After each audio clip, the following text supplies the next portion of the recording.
Be strong.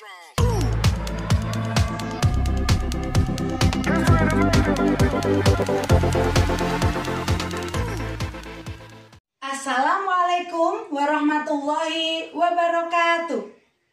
Perkenalkan, saya Dian Yulia Krishantari, guru dari SD Negeri Panguan, Sleman, Yogyakarta.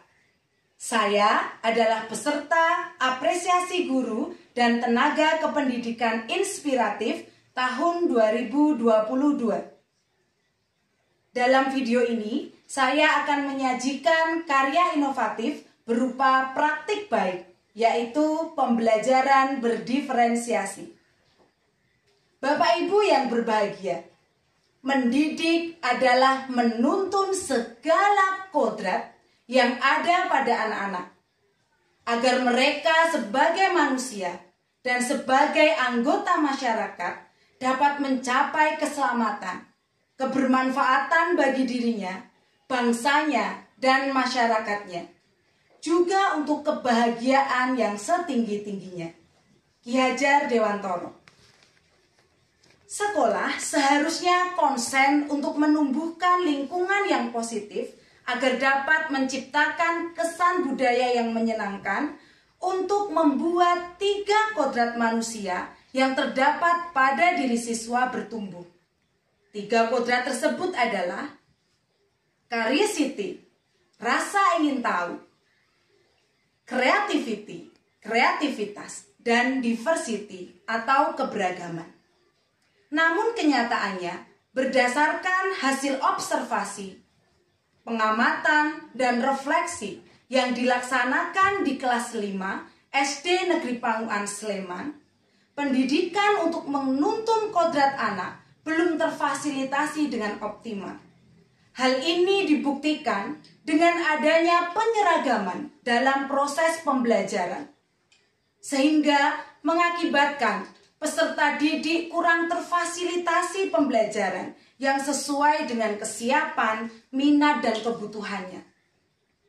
Kemudian tidak ada interaksi yang bermakna, sehingga peserta didik kesulitan untuk pemahaman konsep dalam pembelajaran.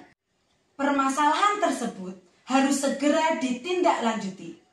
Peran seorang guru adalah bagaimana bisa menghadirkan cuaca yang tepat untuk mendukung tumbuhnya kodrat anak dengan subur sesuai dengan versi terbaiknya. Jangan sampai dengan penyeragaman yang terus-menerus dilakukan, kita membunuh rasa ingin tahu dan kreativitas peserta didik. Berdasarkan masalah tersebut, diperlukan metode pembelajaran yang mampu memfasilitasi keberagaman peserta didik. Terbangun interaksi yang bermakna untuk mengkonstruksi konsep-konsep yang ada menjadi sebuah pemahaman yang utuh. Aktualisasi hexagonal thinking dalam pembelajaran berdiferensiasi adalah salah satu solusi yang diterapkan. Perubahan paradigma lama menjadi paradigma baru tentunya memunculkan banyak tantangan, baik dari dalam maupun dari luar.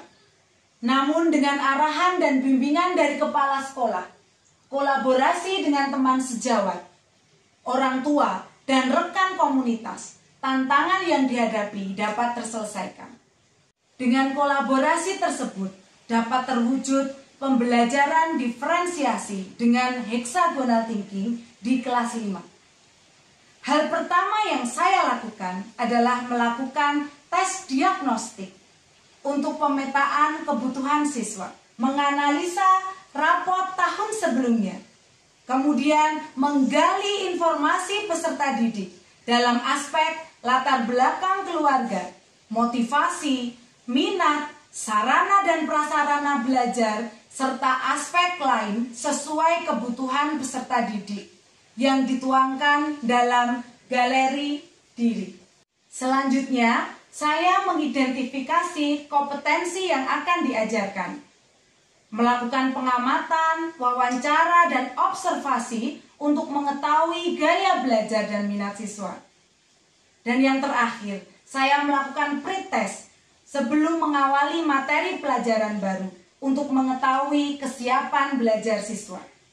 Untuk persiapan aktualisasi hexagonal thinking, yang saya lakukan adalah membuat bangun heksagon-heksagon menggunakan komputer dengan warna-warni, kemudian saya cetak.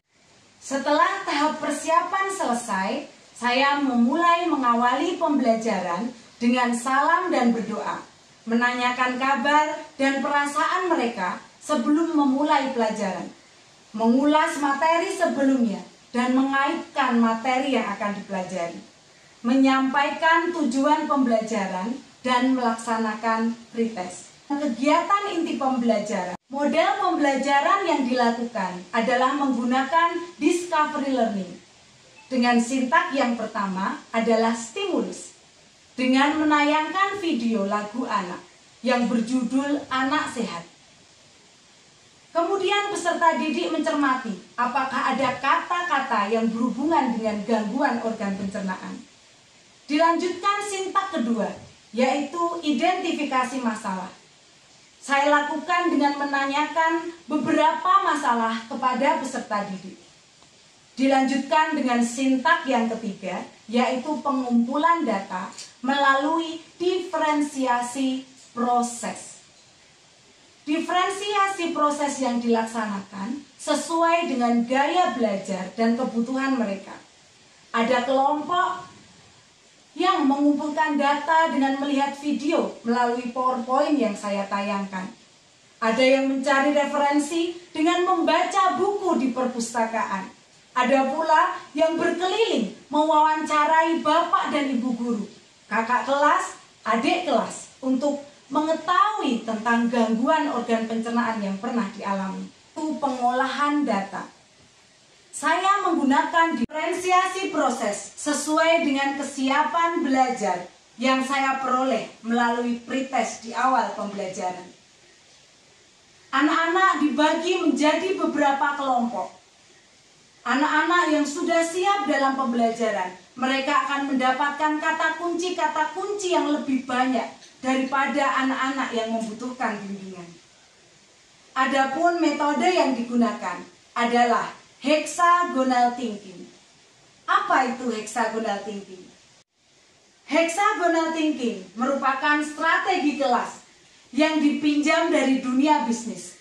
Konsep ditempatkan pada segi 6 dan kemudian dipindahkan untuk membangun jaringan ide yang saling terhubung. Bagian yang paling menarik datang dalam perdebatan tentang di mana menghubungkan apa dan mengapa. Tidak ada dua jaring yang akan terlihat sama. Begitu pula penjelasan tentang hubungan yang telah dibuat oleh peserta didik. Hexagonal thinking sangat memecah suasana saat diskusi. Terjadi perdebatan karena perbedaan sudut pandang bagaimana menghubungkan kata-kata agar terhubung atau terkoneksi satu sama lain, membentuk alur cerita.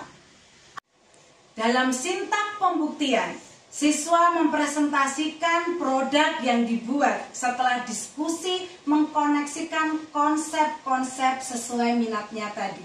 Terjadi pembelajaran diferensiasi produk. Siswa yang minat menggambar menuangkan konsep-konsep yang didapat tadi menggunakan gambar. Siswa yang kinestetik, mereka akan menceritakan alur cerita yang dibuat dengan role play. Sintak yang terakhir adalah menarik kesimpulan. Siswa bersama-sama dengan guru menyimpulkan apa yang dipelajari hari itu.